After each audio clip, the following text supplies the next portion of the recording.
Students, right here again. Today we start in on section 16.2, titled Electric Force.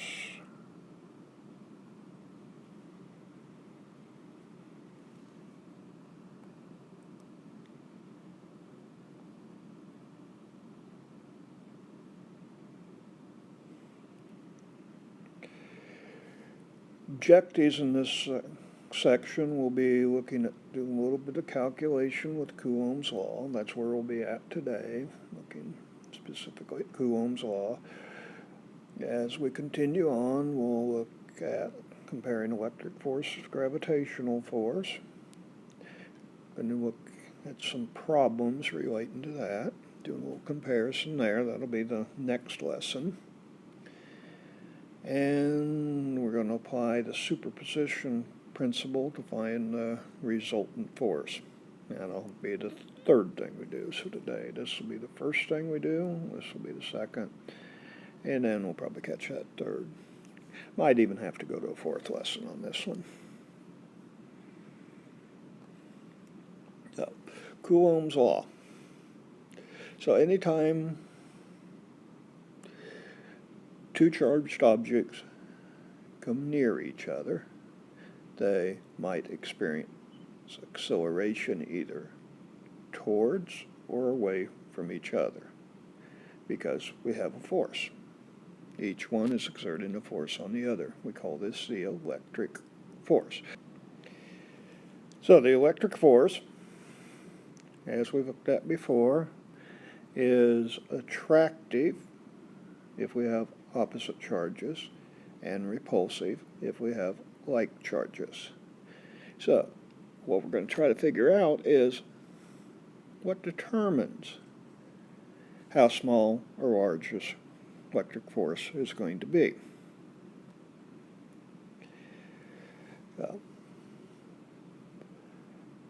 Distance between two objects affects the magnitude of the electric force, and the amount of charge of the objects will affect the magnitude. So, two things: distance and amount of charge.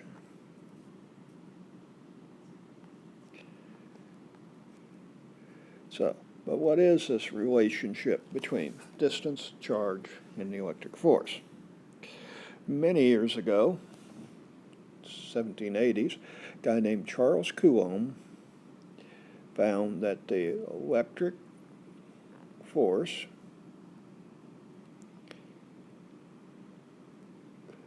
is proportional to the product of the two charges. So if one charge is doubled, the electric force doubles. If both charges are doubled, then we'd get a times a factor of 4.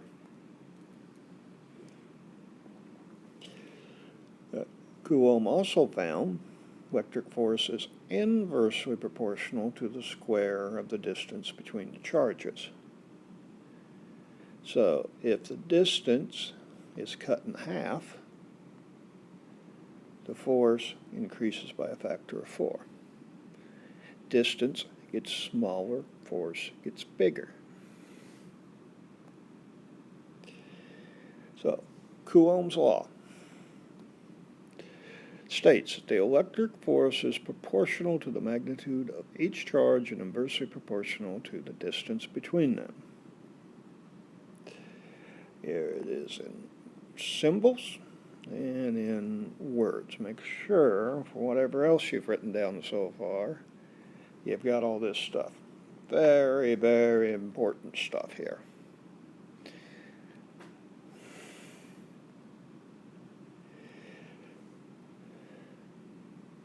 Here's Coulomb's law written out again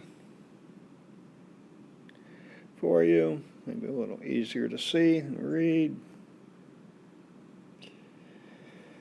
The symbol Kc in this equation has units of newtons times meter squared per coulomb squared. And the values experimentation, we find it to be this number right here, which will be used as we do some calculations a little later. The other things you got to remember is the force is going to be measured in newtons. Q1 and Q2, both measured in coulombs, and R would be measured in meters.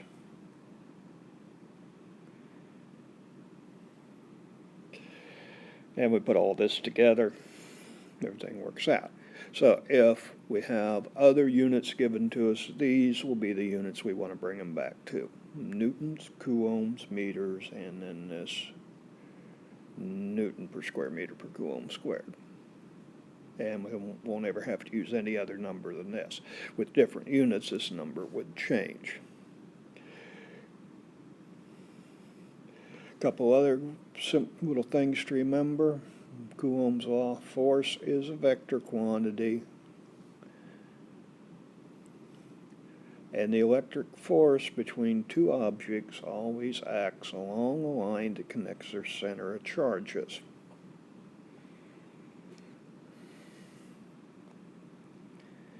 So Coulomb's law will work with point charges, such as we're talking about an electron or a proton.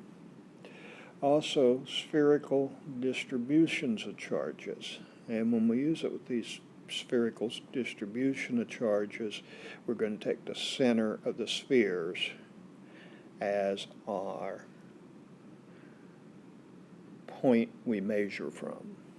So if we have two spheres, we look at the center of the spheres, and the R is the distance between those centers. Some other key things we're going to need to have as we continue looking at some problems on this chart we had in a previous section or previous video. We need to know the charges. We need to have the charges of the electron and proton, and we'll do some work and we'll need to know the masses of the electrons and protons. So there's some pretty important information in that chart. As we're also going to go back and look a little at universal gravitation, so an old equation we had here. Law of universal gravitation, get that written back in your notes. And our G value here for the equation. So this equation, universal gravitation equation, looks very similar to the equation for electric force, Coulomb's law. So very similar equations, very similar work we'll be doing on those.